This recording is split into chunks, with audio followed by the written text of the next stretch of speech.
Flamengo prepara a proposta alta para balançar o São Paulo e tirar o Marcos Antônio de lá. Tem reuniões marcadas para anúncio de atacante, tem Flamengo acertando valores para venda de Michael, e a gente vai trazer aqui o que falta para o negócio ser concretizado. Tem jornalista dizendo que a contratação de Paquetá é obscena, jornalista do Sport TV.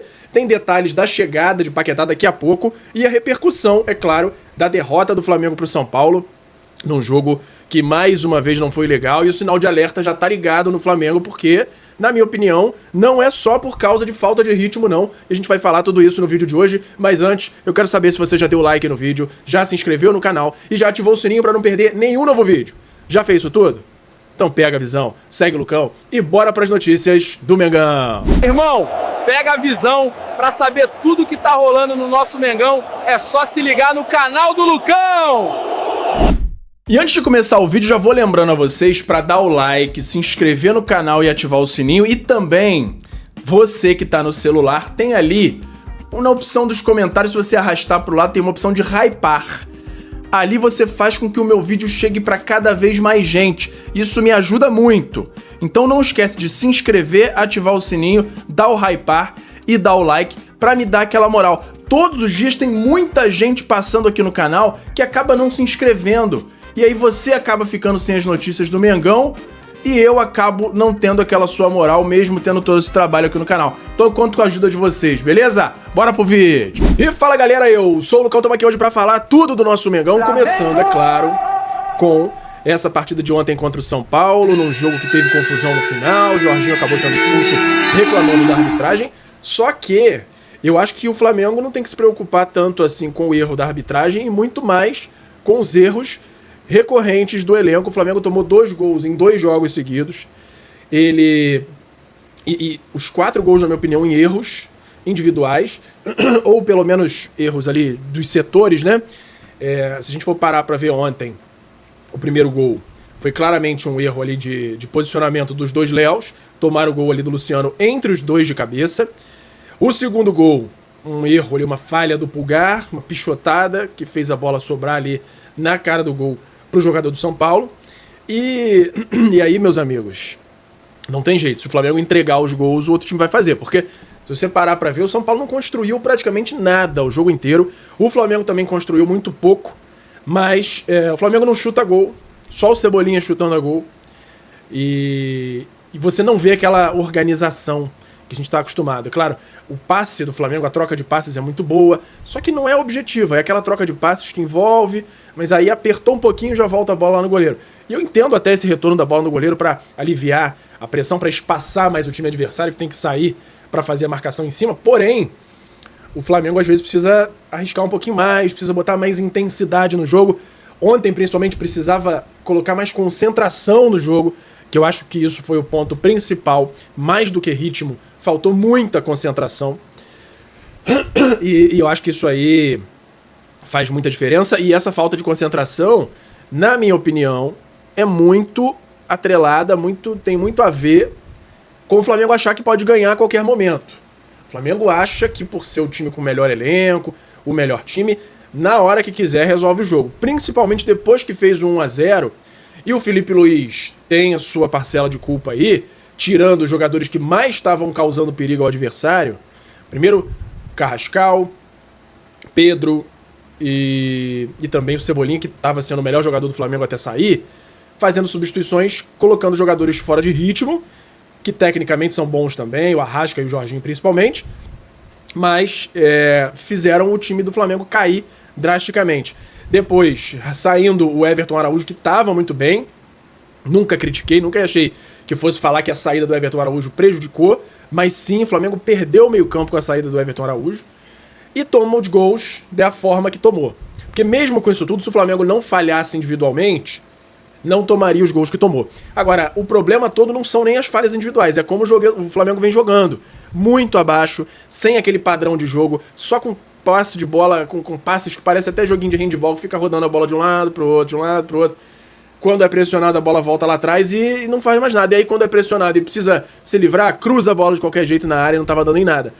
E até os cruzamentos muito ruins também. Então, o Flamengo tá muito sem padrão de jogo, tá sem jogada. E eu espero que o Filipe Luís trabalhe isso o mais rápido possível, porque já tem jogo domingo. Corinthians, na minha opinião, é um time até um pouco melhor do que o do São Paulo. E se o Flamengo jogar da mesma forma, tem uma chance grande de perder de novo. Então, eu espero que isso não aconteça. Tem a defesa do Flamengo que a gente tem que falar, que principalmente no miolo de zaga ali, no volante, né, na parte central defensiva do Flamengo, tá pichotando tudo, tá ameaçando entregar em quase todas as jogadas. Tá um negócio duro de ver, tá complicado. Além disso, se a gente for falar agora mais individualmente, Cebolinha, bem demais. Pedro foi apagado no jogo, mas na hora do lance, na hora que precisa, foi genial, com um passe de peito ali pro Plata. Então, essa parte aí foi sensacional. O Plata, ele até correu bem, se esforçou, mas ele ainda peca muito na hora da decisão das jogadas. Ele acaba fazendo algumas decisões incorretas, algumas se afoba em alguns momentos, mas ele se entregou, pelo menos. Carrascal buscou jogo, mas perdeu um gol feito no primeiro tempo com um passe ali do Cebolinha. Então, poderia ter feito aquele gol ali, ia deixar o Flamengo com uma condição melhor ali de vitória. E o Lino, né, cara? O Lino é impossível, cara. Tá cada vez mais difícil defender Samuel Lino. Uma enceradeira, ele pega a bola na hora que às vezes abre ali aquele corredor pra ele cruzar, pra ele chutar, pra ele fazer qualquer coisa, ele dá mais um corte. Aí fica e dá o corte de novo. Aí vai com a direita pra cá, aí vai com a esquerda pra cá. E não faz nada até perder a bola. Ou então, quando aperta muito, ele vem pra lateral e toca pra trás. Esse é Samuel Lino. Cisca, quando abre um pouco, ele dá mais um drible, e aí é pressionado, perde o ângulo, vem pra lateral e volta a bola. E assim o Flamengo tá baseado quando está com esses pontas arame liso. Nesse momento, dá pra gente chamar o Lino de arame liso. Porque a diferença quando o Cebolinha tá em campo é gritante no perigo, na dinâmica do time.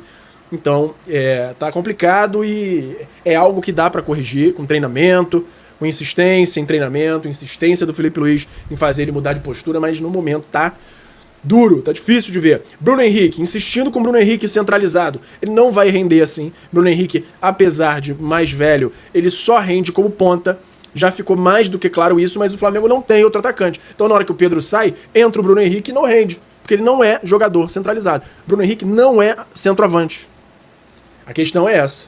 Mas seguimos com as convicções de Filipe Luís, que é um baita treinador, mas quando monta e se fecha com as suas convicções, o Flamengo acaba se prejudicando muitas vezes em relação a isso.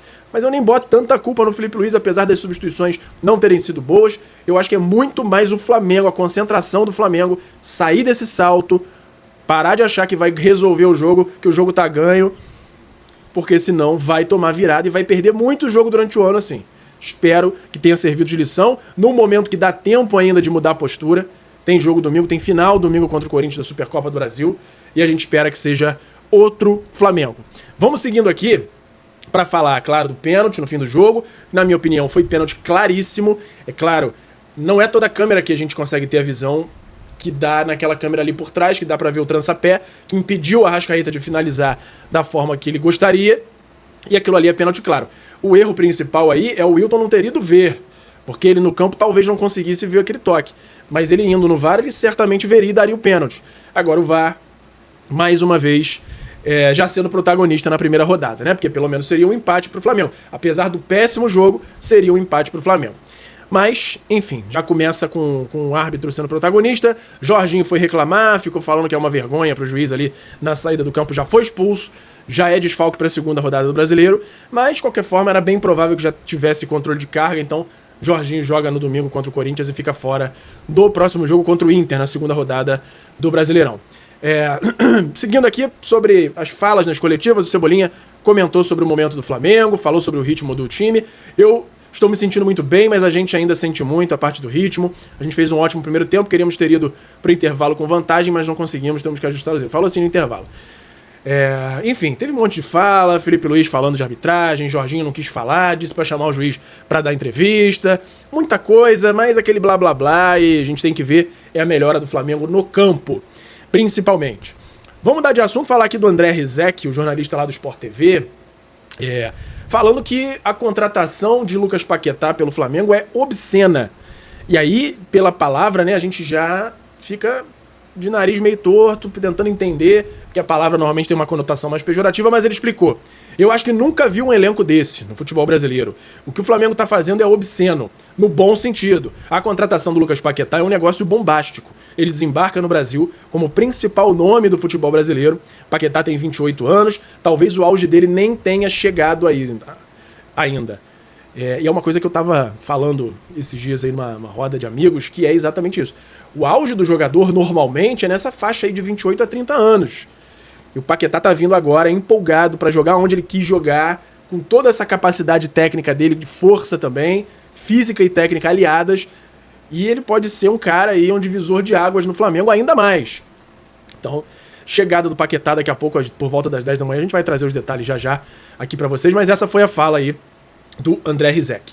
Vamos pro mercado da bola, porque tem bastante coisa pra gente falar hoje. Só lembrando a vocês aí do YouTube Shopping, tem muita coisa maneira passando aí na sua tela. Tem aqui a aba do Shopping aqui no vídeo, que tem camisa do Flamengo de 2026, que tá linda, vermelha e preta. Tem a camisa de treino nova marrom. Tem gente que não gostou, tem gente que gostou. Tem um monte de coisa maneira do Flamengo licenciada. As camisas, tem miniatura do troféu da Libertadores, tem muita coisa legal. Você clicando lá, você adquirindo um dos produtos, você me dá uma moral muito grande aqui no canal. E se você for direcionado para um dos sites parceiros, seja Magalu, Shopee ou Mercado Livre, e quiser comprar qualquer coisa dentro desses sites, ainda assim, se você tiver entrado pelo meu link, você me dá uma moral muito grande, porque vem uma comissãozinha aqui pro canal e me incentiva a continuar trazendo todas as notícias do Mengão. Então vamos agora aqui pro mercado da bola, porque Michael tá de saída. E dessa vez parece que vai, não é pro Santos.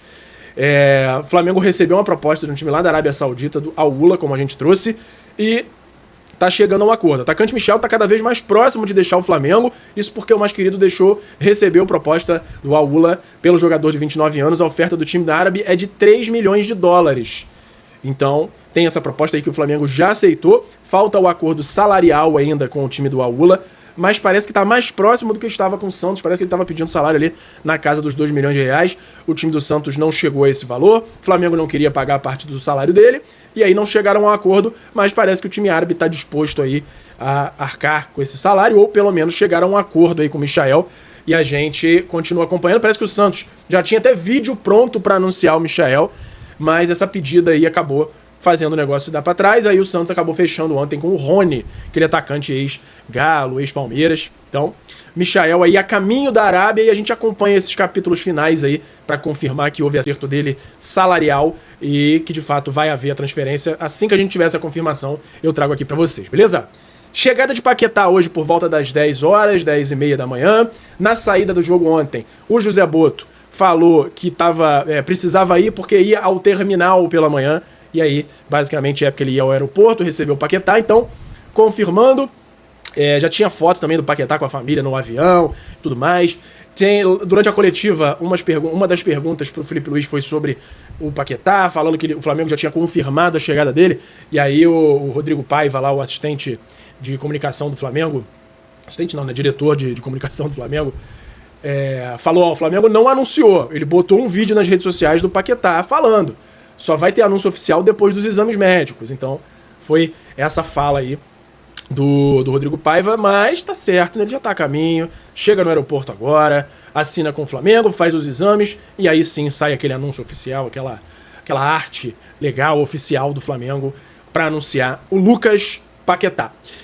E agora vamos falar aqui do Flamengo tendo reuniões marcadas aí para anúncio de atacante. E depois a gente vai trazer aqui também o detalhe da proposta que o Flamengo vai fazer pelo Marcos Antônio. Antes disso, eu vou só lembrar vocês do FIFA Friends, que é a melhor forma de você jogar futebol no dia de hoje. É o melhor jogo de futebol disponível. É um jogo que é baseado no FIFA 16, só que ele é todo modificado e entra Brasileirão Série A, B, C, D, com todos os estádios. Você joga no Maraca, joga em Engenhão, Vila Belmiro, todos os estádios do Brasil, e não só os estádios grandes, times de Série B, Série C, times que jogam os estaduais com os estádios perfeitos. Inclusive, fora do estádio, aparece a vizinhança que eles pegaram no Google Earth, fizeram ali a projeção do lado de fora dos estádios. É uma coisa assim, de louco. E você quiser ver mais detalhes sobre isso, você vai no meu canal, Lucão Joga, pra ver que nível é esse jogo. E é claro, tem o link aqui na descrição pra você adquirir, e eu garanto que você não vai se arrepender, beleza?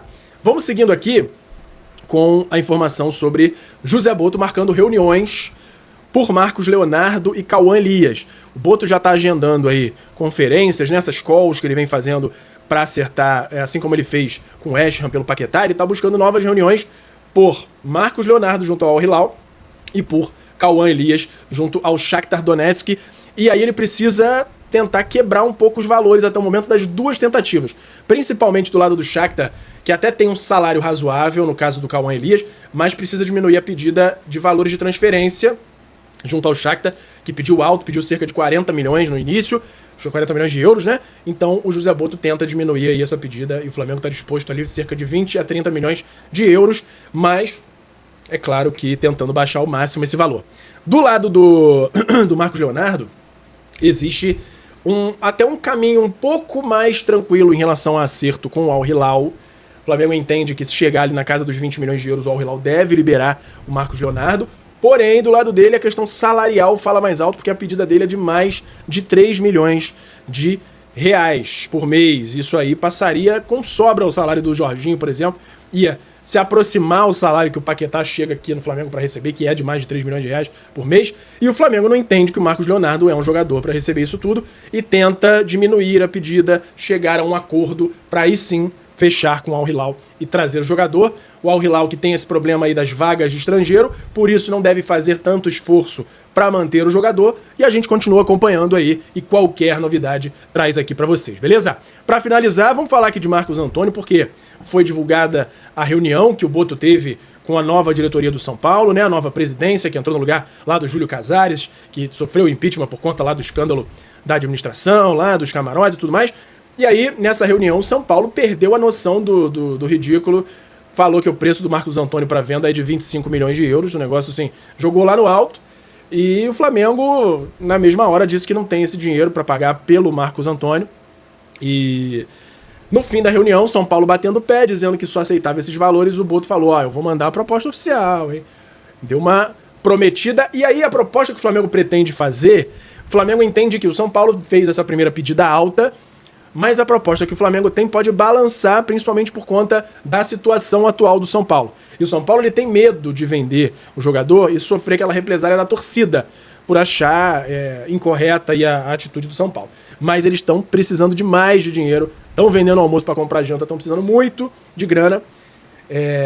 E aí o Flamengo entende que pode balançar com essa proposta que ele vai fazer, que deve ser 4 milhões de euros em pagamento ao que o São Paulo já deve a Lazio, as parcelas que o São Paulo vai pagar a Lazio pelo Marcos Antônio, mais um valor em dinheiro que deve ser algo em torno aí de 6 a 8 milhões de euros, ou seja, a gente já totaliza aí 10 a 12 milhões de euros, e mais em um negócio separado a cessão do Alan Volante, ou seja, um montante total ali de 10 a 12 milhões de euros e ainda ceder o Alan para o São Paulo, que já é uma reposição.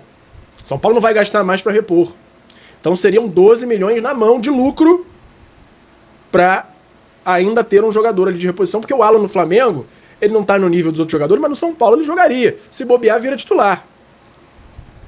Então é um negócio que a diretoria entende que vai balançar ali a diretoria do São Paulo, pode ter negócio sim, o Flamengo está otimista pelo negócio e acha que essa pedida alta de início aí era mais para tentar ver se colava, se o Flamengo aceitaria pagar algo perto disso, mas o Flamengo vai fazer uma proposta nesses moldes que eu tô falando, ou algo muito próximo disso, e a ideia é tentar pegar o São Paulo, balançar o São Paulo por conta da situação financeira e política atual do clube. A gente vai acompanhar e qualquer novidade traz aqui pra vocês. Beleza?